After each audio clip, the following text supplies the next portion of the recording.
자, 여러분들, 오랜만에 영상 올라갑니다. 네, 관련 내용 좀 확인을 해보도록 하고요. 일본서에 대한 개략적인 내용들 설명을 좀 해드리도록 하겠습니다.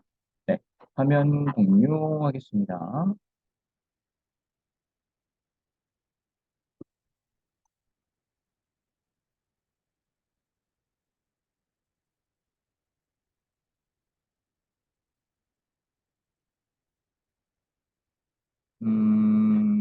그러면 안 보일까?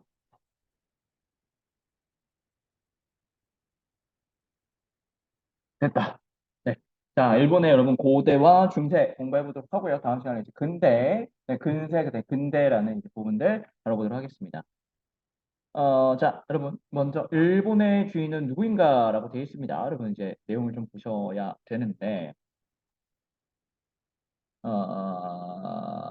자, 여러분 지금 대한민국은 여러분 헌법 제1장 1조 어떻게 적혀 있습니까? 대한민국 민주공화국이다라고 되어 있고요. 자, 여러분 이 1조 2항 한번 볼까요? 네, 주권은 누구에게 있답니까? 네, 대한민국의 주인된 권리인 주권은 국민에게 있다. 네, 권력은 국민에게 나온다라는 선언적 의미의 헌법 내용이 있습니다. 뭐 실제로 그렇든 아니든 이런 내용을 헌법으로 담고 있다라는 거 의미 있는 사람들이 있죠. 일본은 어떨까요?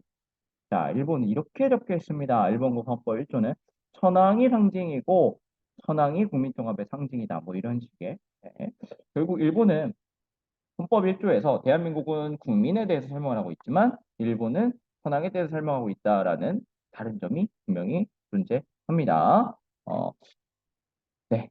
여러분, 일본이란 나라가 조금 한국하고 다른 시스템을 운영이 되고 있다는 걸 우리가 확인을 해볼 수 있습니다. 그러니까 애초에 나라 이름 자체도 대한민국이고요. 네. 일본은 일본국입니다. 네. 민이라는 말이 빠져 있죠. 이런 느낌이고, 일본은 이런 느낌이다. 그럼 이분은 그 일본 천황이 돼요. 레이와 천황이란 분이고, 얼마 전에 천황이 되셨습니다. 천황은 이제 덴노라는 말도 쓰죠. 선생님 앞으로는 덴노라는 말을 쓰도록 하겠습니다. 자, 여러분 이제 일본 시대는 여러분이 좀 이 내용 정도는 여러분 간략하게 좀 기억을 하고 계셔야 합니다. 일본의 고대입니다. 자, 여러분 이제 일본 고대는 어떻게 시작하냐면요. 이거는 선생님 계속 다루도록 하겠습니다.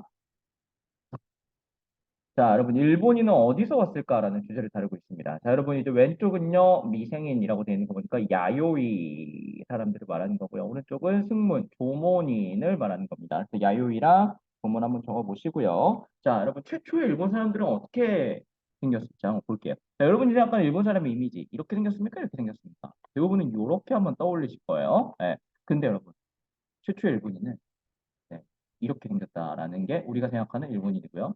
최초 일본인은 이렇게 발견이 됩니다. 그래서 원래 지금의 일본 땅에 살던 사람들이 이 조몬인들이고요. 이들의 후손이 지금 홋카이도 쪽으로 넘어가가지고 지금 이런 외모로 굉장히 서구적이죠. 외모로 살고 있습니다. 네, 아이누인이라고 불리죠. 그리고 이후에 네, 신석기 시대 이제 넘어가면서 이런 사람들이 등장했다라고 생각을 해보시면 됩니다. 그래서 조몬에서 야요이로 넘어갔다. 그래서 야요이 문화라는 게 우리 청동기 문화로서 다뤄지기도 합니다. 자, 여러분 지금 여기 왼쪽 보시면 조몽, 그다음에 야요이라고 표시되어 있는 게 이제 그거예요. 조몬 또는 조몽이라고도 하는데 기본적으로 이 아이노, 조몬인들이 계속해서 이쪽에 살고 있다가 이 한반도 쪽에서 야요이계 도레인, 이 넘어간 사람들이 들어갔다는 거죠. 네, 그러면서 일본의 인구성이 이 도레인의 급격한 증가로 엄청나게 인구가 늘어났다라는 거. 그럼 엄청나게 늘어났죠. 지금 10배, 100배 가깝습니다. 네, 그러니까 현재 일본인들은 이 한반도에서 넘어간 사람들이다라는 걸 확인할 수 있어요. 그렇다고 한민족이라고 주장하는 거는 그것도 문제가 있는 거죠. 네. 자, 여러분. 이 한반도에서 넘어갔던, 그리고 또 이제 중국 쪽에서 넘어갔던 도레인 또는 도웨인들이 어떤 사람인지 한번 보도록 하겠습니다. 도레라는 건요, 건널 도자에 레, 왔다라는 뜻이고요. 건널 도자에 일본인이다라는 뜻입니다. 그래서 도레인, 도웨인이다라고 쓰는데요.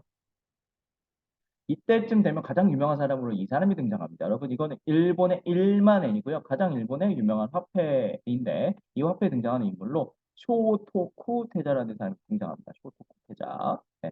이 사람은 네, 이 한반도 쪽의 영향을 강력하게 받았다라고 하고요. 이 사람이 일본의 여러 가지 고대 국가로서의 면모를 형성을 하게 됩니다. 그 쇼토쿠 테자라고 해보고 여러분 그 위에는 여러분 아스카 문화라고 이제 적어봅시다. 아스카 문화.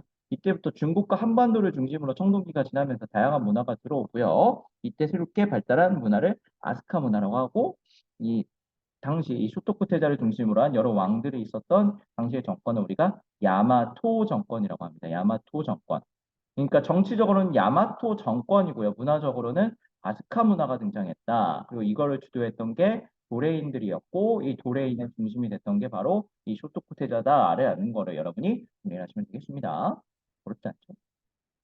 좀 용어들은 많이 등장하고 있지만 네 여러분 이 나라하면 이거는 조금만 나중에 다시 다뤄볼고요. 여러분 다시 앞으로 돌아와서 여러분 이 순서를 우리가 일단 기억을 하고 있는 게 중요합니다. 그러니까 네 다시 돌아와서 여러분 최초의 정권이 야마토 정권 최초의 통일국가 이 나라 지역에 등장을 했고요. 자 우리 아스카 시대가 등장을 했고 그 아스카 시대를 이끌었던 사람은 바로 쇼토쿠 테자다. 아스카 문화라고 이야기를 하죠. 이거 역시 나라 지역에서 발전을 했습니다. 그래서 일본 초기는 이 나라 지역을 중심으로 발전했다. 지금의 도쿄 지역이 아니라 라고 이런 걸 여러분이 기억을 하시면 되고요. 이때 이제 율령제가 형성됐고 불교 문화가 형성되어 있다라고 말이 이제 나옵니다.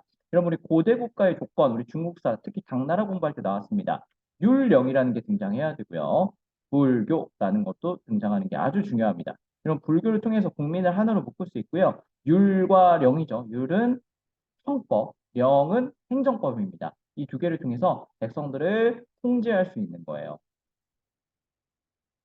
네, 그렇기 때문에 이걸 통해서 아스카 시대가 유지가 되는 것이다라는 것을 우리가 알 수가 있죠. 네.